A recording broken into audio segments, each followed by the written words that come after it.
So hello guys, कैसे हैं आप सभी।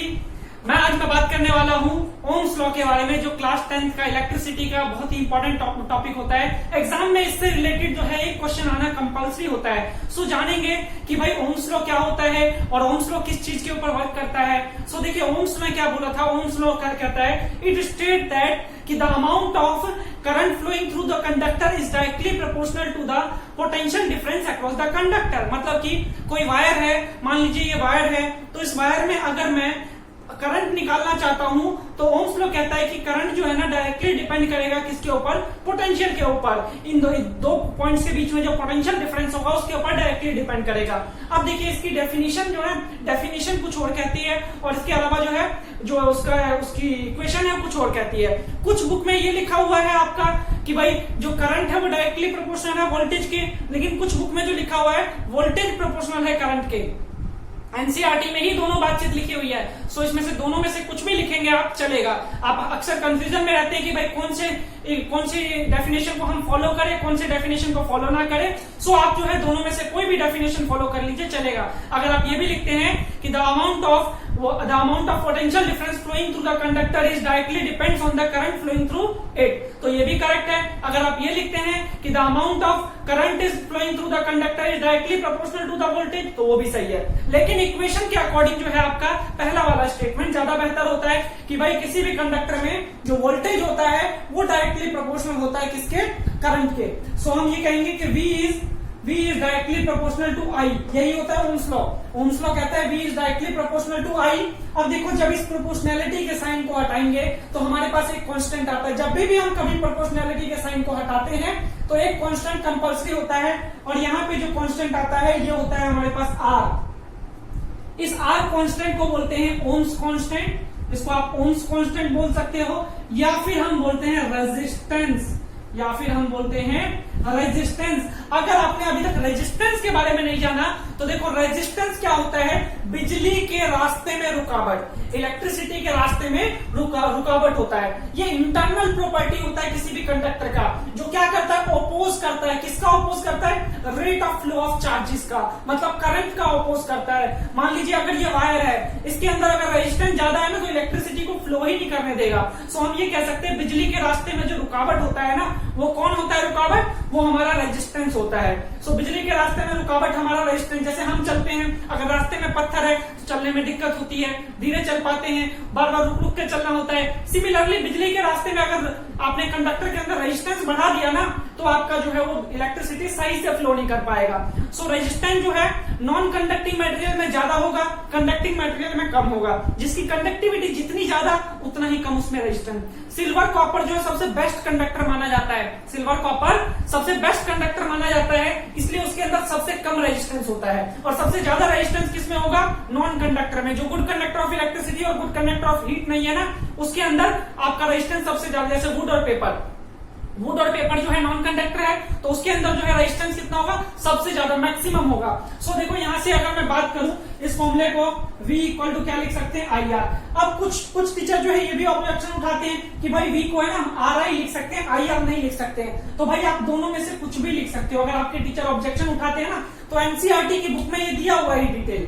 ये जो ओम्स लॉ का टॉपिक जहां पे है वहीं पे एक्सप्लेन करा हुआ है कि भाई V is equal to RI, फिर अगले स्टेप में लिख दिया V इक्वल टू IR। मतलब कि V याद करने का तरीका हो सकता है V IR V, कि भाई ओम्स लॉ याद नहीं रहता ना, सिंपली आप बोल दो ओम्स लॉ क्या है, V है, V इक्वल टू IR, तो इतना कह दोगे चलेगा। और इसको स्टेटमेंट में एक्सप्लेन कर दो। स्टेटमेंट क्या कहेगा, the amount of the potential difference flowing through the conductor is directly proportional to the amount of current flowing through conductor। So ये डेफिनेशन आपको लिखना है। और फिर उसके बाद इसका ऐसा यूनिट, अब देखो ये जो है हमारे पास, अगर मैं यहाँ से रेजिस्टेंस निकालना चाहूँ तो रेजिस्टेंस की वैल्यू क्या हो जाएगी, R is equal to V upon में I। R is equal to V upon में I हो जाएगा। अब इस R जो है, ये रेजिस्टेंस जो आया, वोल्टेज अपॉन में करंट का जो है रेशियो आया, मतलब कि ये कांस्टेंट है, ये जो है कांस्टेंट है हमारा, तो इसका ग्राफ भी बनेगा। तो आपसे बोला जाता है कि भाई ग्राफ बनाकर दिखाओ किसका, ओम्स लॉ का। तो ग्राफ है ना ओम्स लॉ का जो बनता है आपका पोटेंशियल डिफरेंस और करंट के बीच में, V और I के बीच में, तो स्ट्रेट लाइन बनता है, लीनियर ग्राफ बनता है। और ये लीनियर ग्राफ जो, इसका स्लोप क्या देगा आपको, रेजिस्टेंस। इसका जो स्लोप है ये आपको रेजिस्टेंस देगा। सो आपको ये बातचीत पता होना चाहिए। एग्जाम में कई बार डायरेक्ट ये ड्रॉ करने के लिए आ जाता है। अब इसके अलावा जो है इसका एसआई यूनिट होता है, रेजिस्टेंस का एसआई यूनिट क्या हो जाता है, SI unit of resistance is ohm. SI unit जो है ना ओम, ओम का ही सिंबल होता है। ओम साइंटिस्ट ने इसकी डिस्कवरी की थी, सो दैट्स वाई जो है उन्होंने अपने नाम पर ही इसका ऐसा यूनिट रख दिया। आप OH ओम भी लिख सकते हो और ओम का सिंबल भी लिख सकते हो, सो दोनों में से कुछ भी लिख सकते हो। अब ये रेजिस्टेंस जो है सर्किट में लगाया कैसे जाता है, तो सर्किट में लगाने के ना इसके दो तरीके होते हैं, एक तो सीरीज में लगा सकते हो, एक पैरेलल में लगा सकते हो। आपकी इच्छा के ऊपर है कि चाहे सीरीज में लगाओ चाहे पैरेलल में लगाओ, on the basis of requirement. अगर आपको रेजिस्टेंस ज्यादा चाहिए तो सीरीज में कनेक्ट कर दो, कम चाहिए तो पैरेलल में कनेक्ट कर दो। ये बातचीत जो है मैं नेक्स्ट क्लास में आपको बताऊंगा जब मैं सीरीज और पैरेलल कॉम्बिनेशन पढ़ाऊंगा। अभी नहीं पढ़ा रहा सीरीज और पैरेलल कॉम्बिनेशन, अभी हम खाली ओम्स लॉ के बारे में बातचीत कर रहे हैं। अब देखो क्वेश्चन ये भी आता है कि भाई किन किन फैक्टर पे ये रेजिस्टेंस डिपेंड करेगा, किन किन फैक्टर्स पे ये रेजिस्टेंस डिपेंड करेगा। सो देखो किन किन फैक्टर के ऊपर डिपेंड करेगा, factor on which resistance depend on. सबसे पहला फैक्टर होता है resistance depend on the length of the conductor. भाई जितना वायर लंबा होगा उतना ही ज्यादा रेजिस्टेंस होगा। इसके अलावा inversely proportional to the area of the conductor, area के इनवर्सली प्रोपोर्शनल होगा।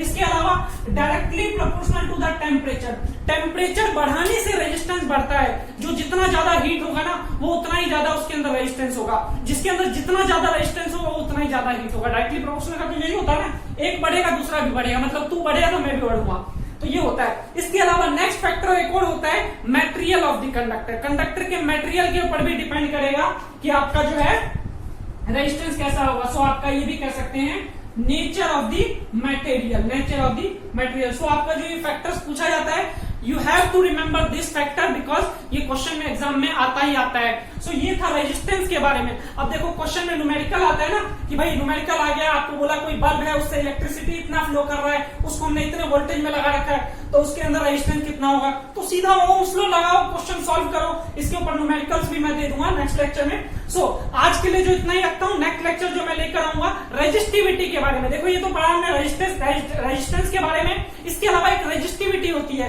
रेजिस्टिविटी क्या होती है कि भाई कितना ज्यादा, जैसे रेजिस्टेंस होता है कि बिजली के रास्ते में रुकावट, अब कितना देर तक रोकेगा, कितनी देर तक अपोज करेगा, उसको हम क्या बोलेंगे, रेजिस्टिविटी। रेजिस्टेंस कि भाई ये टेंडेंसी होता है, इंटरनल टेंडेंसी किसी भी मटेरियल का कि जिससे वो अपोज करता है, लेकिन कितना ज्यादा अपोज करेगा वो कौन बताएगा, रेजिस्टिविटी बताएगा। सो रेजिस्टिविटी के बारे में बात करूंगा। तो देखो रेजिस्टेंस की वैल्यू ना फिक्स होती है, ये ओम में 1 ओम 2 ओम 3 ओम 4 ओम फिक्स रहेगा। इसके अलावा अगर मान लो किसी को वेरिएबल चाहिए तो उसके लिए होता है रेहोस्टेट, एक होता है रेहोस्टेट, आपने सुना होगा ये वर्ड। रेहोस्टेट क्या होता है कि भाई रेहोस्टेट हमारा वो है, वो मटेरियल है जिसका जो रेजिस्टेंस है ना सेम नहीं है, वो चेंज हो सकता है। वेरिएबल रेजिस्टेंस को हम क्या बोलेंगे, रेहोस्टेट बोलेंगे। सो उम्मीद करता हूं रेजिस्टेंस और रेहोस्टेट के बारे में समझ में आया होगा। रेजिस्टेंस और रेहोस्टेट प्रॉपर्टी दोनों की सेम होती है, बस रेजिस्टेंस एक कांस्टेंट वैल्यू को रेजिस्टेंस बोल दिया और एक वेरिएबल रेजिस्टेंस वाले को रेहोस्टेट बोल दिया, बस नाम का डिफरेंस है। रेहोस्टेट में आपका रेजिस्टेंस बॉक्स होता है, समझ लो वो भी रेजिस्टेंस बॉक्स होता है, इस तरीके का बॉक्स होता है। अगर आप एक्सपेरिमेंट करोगे ना तो आपको समझ में आएगा।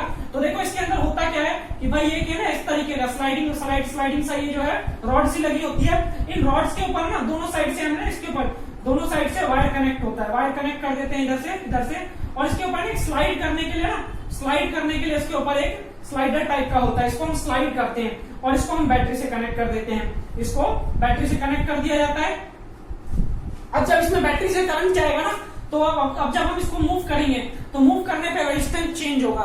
सो इसको बोला जाता है रेहोस्टेट। इसको क्या बोलेंगे, रेहोस्टेट बोलेंगे। इसका मैं डायग्राम भी दिखा दूंगा इसमें। सो इसको बोलेंगे रेहोस्टेट। तो ये जो है वेरिएबल है रेजिस्टेंस, इसको हम चेंज कर सकते हैं। सो दैट्स व्हाई इसको ये बोल रहे हैं। तो ओके, फिर आज के लिए इतना ही रखते हैं, बाकी बातचीत जो है अगली सभा में करूंगा। तब तक के लिए दुआओं में याद रखिएगा। Good bye, take care.